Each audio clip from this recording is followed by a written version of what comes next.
we want to talk about football, obviously, but man, like Space Day just passed.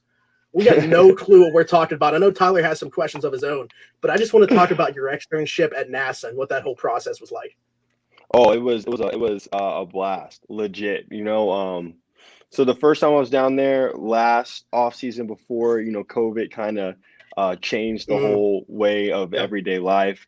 It was a kind of like a full encompassing experience where I got a chance to really just go down to Kennedy Space Center and hang out with just different engineers across the space station, seeing what they do. They did their big project on the NASA side, the Artemis project, to go to the moon, back to the moon, and then to Mars. So they have their hands full with that. So I was jumping around, shadowing, learning from them, learning from the best of the best. And then this casting, I just did a virtual stint where I stayed connected, got a chance to partner up with the Razor and the Pilot Excavator group. They're working on a rover to land on the moon surface to mine regolith. And so I was a system engineer in that group. I got to pick out, learn of all the different lunar landers that they're looking to put the rover on, and figure out which is the best one for the job. So it's a cool experience. Both of them, very cool experience. It's really cool right now in the space world. A lot of things are happening. They're shooting off a lot of rockets, which we love to see. So it's good to be around it. Yeah, I can't wait to go back and watch this over and try to figure out what you're talking about. No, I'm kidding. I'm kidding. Do you see yourself getting more invested into that, like post football career? Is that what you want to do? I have post football. I know that, as I said, that's my passion. I spent a lot of time and hard work in it. So I know 10 years down the road, that's something I'll delve into. Of course, now, as I said, I've had the externships, and they've been good to spend that, month in February to go down right when the season ends and kind of recharge your batteries. And it's been refreshing to go from that and use those same, problem solving skills on the football field. So down the road, definitely, I'll dive into that. Now we're just trying to, or now we are, just making the most of the opportunity to play in the NFL and be a professional quarterback. I imagine that you're probably one of, if not the only, I imagine the only player that your teammates have worked with NASA. So, are you the only person that has worked with NASA that has been an NFL quarterback that you know of? That I know of, yes. There is an astronaut, Leland Melvin, who had a short stint in the NFL, and he is a current active astronaut now. He Oh, flew several shuttles.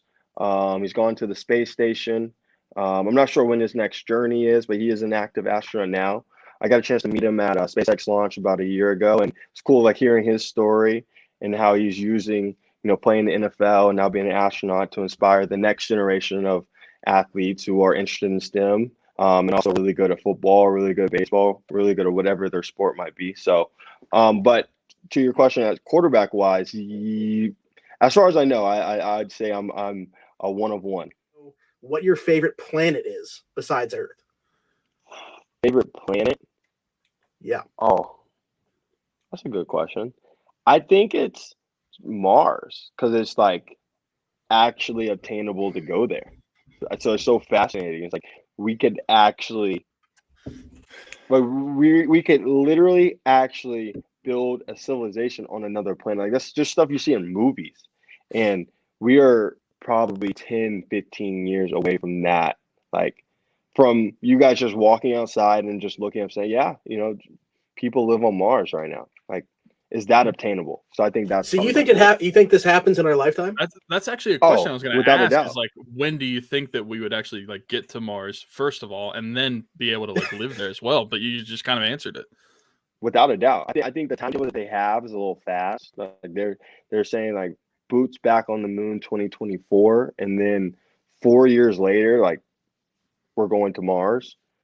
So what? That's 7 years from now. I don't know if it's that soon, but I like in the next decade and a half, I'd say you're gonna be like, yo, like there's people going to Mars or Do you about to think go to that Mars. Do you think the boots on moon at 2024, that's the realistic part though? Definitely. Yeah. I think that's a very accurate timeline just by what they're doing. I know COVID really slowed them down just in their process, but they're getting ready to launch the first Artemis rocket, which won't have people on it, but it's just to go up, go to the moon, go around the moon, come back. So they're about to launch that one. Then from there, I think the ball will get rolling. That's just NASA. I mean, then you have SpaceX, like Boeing, Blue Origins. They're all doing their own thing. So they could get there before NASA. And they're moving at an unreal rate right now. Everything back then. Is there kind of like a space race itself, like with SpaceX, NASA, and all these other companies, like trying to get up there first? Definitely, and it's turned more competitive just because of all the commercial companies that are getting into the industry. Before it's just like NASA versus Russia, just two countries, so they had to go at the government agencies' pace. Now it's commercial companies that can throw as much money as they want to or can, or as much manpower as they can into it. And as long as they're within NASA's regulations, they can test as much as they want and, actually push to getting the results. So I think it's definitely sped up the process. I mean, what people don't know, like SpaceX launches a rocket like once a week, once every 2 weeks down there. So they're constantly Elon's testing, launching. He's launching them, and then he's landing the first stage rocket like on land or out on a barge, bringing it back, cleaning it up, and launching it again. It's incredible. It truly is incredible. So I think because of that tempo that Elon has, it's making everything get more competitive, and it's making people try to achieve those milestones faster. Question is, but before we move on from Mars, you would know since you're the engineer, but like how long is the flight to Mars? Like with people that's going to be on it, how do you have any idea how long that would take? Yeah, I think I remember they told me. I just don't want to say something that's not accurate, but I think it's like a year or 2 years. I think around 2 years was the time period. They had two different timetables. They had a cargo timetable, which is quicker because obviously you're not transporting living beings. You don't have to carry oxygen. The weight of the cargo is much less. And then you have like the human, like how long it actually takes to transport a human, which was about double the time. So I think the human timetable was about 2 years or maybe a little less, like 18 months. And the moon, well, at least back when they went into the moon, that was about 3 days, right? Yeah, about 3 days. I think that's still pretty consistent just because like they were still shooting, like now it's just more automated where the computer does the navigation, but the thrust, the equations, the rocket, that's still pretty similar. I mean, they might have a more powerful rocket, but I still think it takes around the same amount of time. So if I had the opportunity to go into space, where I think about, I would consider it. I think I would go. I was talking to Leland actually one time down there, and he's like, a lot, or one of the engineers is like, a lot of astronauts want to go, and my first instinct is to say yes, I want to go. But you also have to think about the people around me, like my family and everything, and who that decision impacts. But my gut would say to go. I think if you have the opportunity to go to space, there's only been in comparison to the amount of human beings that have lived during this era, there's only been a handful that have had the opportunity to go to space. So if I had that opportunity, I think I would have to jump on it and run with it. And then the most interesting fact I can tell you about space. So all right, the coolest. I guess a cool thing that's going on right now that a lot of people don't know. I guess so at SpaceX, I said they're launching rockets, like once every week or 2 times every week. So like a cool thing that they're doing, like Elon Musk is building basically like universal Wi-Fi.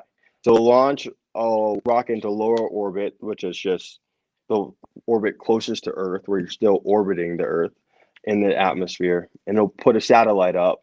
And so he's basically just creating a network of satellites all across our atmosphere. So like you could be anywhere and have Wi-Fi. So you get to the point where like you could be in the middle of the mountain with no cell phone connection, where you have Wi-Fi from this array of satellites. And then he's taking the first stage booster, and sometimes it'll be like a Dragon Heavy, so it's 2 first stages, and he'll land them. Like people don't realize how hard that is. Like he'll just land them, whether it's on a barge or on land. And the videos of it, if you guys haven't gone down the YouTube rabbit hole to see it, just like type in SpaceX landing first stage rockets, and it's incredible. He'll land them and then just scrub them off and then do it again.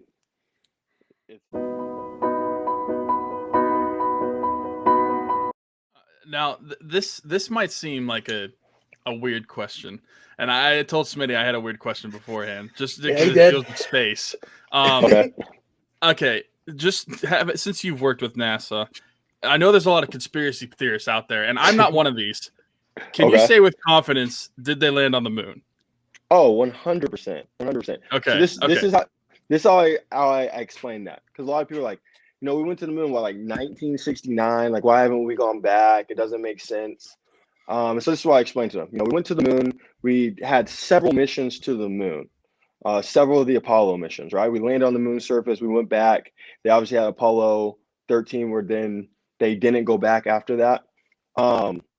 And then from there, the next goal of the space agency was to establish a consistent human presence in space. So we literally spent the next, 30, 35, 40 years building the International Space Station. There was over 130 shuttle launches, which were lower orbit launches to build the International Space Station, which we still are on today. So obviously that took a long period of time to do. And the last shuttle flew in 2011.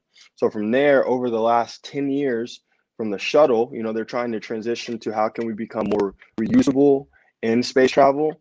And then also how can we get back to the moon without, losing rockets, as in just first stage where you only can use them once, becoming more reusable. So they spent 10 years dedicating on that and putting out commercial contracts to SpaceX, to Boeing, which are now doing those like consistently, ULA. And now NASA's focused on Artemis. How do we get back to the moon and then eventually get to Mars? So there's a reason, there's a method to the madness. There's a lot of smart people down there, and there's a reason the timeline looked like that, because space travel is not easy. You're taking this rocket, very heavy rocket, and then putting satellites on it, trying to get it off Earth. And then you're putting people on it. That takes a lot of time. It takes a lot of hard work. And, the numbers are wrong. It could lead to something disastrous. So they're doing it the right way. And they're excited about the future in space. And so to answer your first question, we 1,000% went to the moon. And, just talking with them, a lot of the stuff that they learned from just going to the moon is the same stuff they'll be able to use to go and land on Mars as well.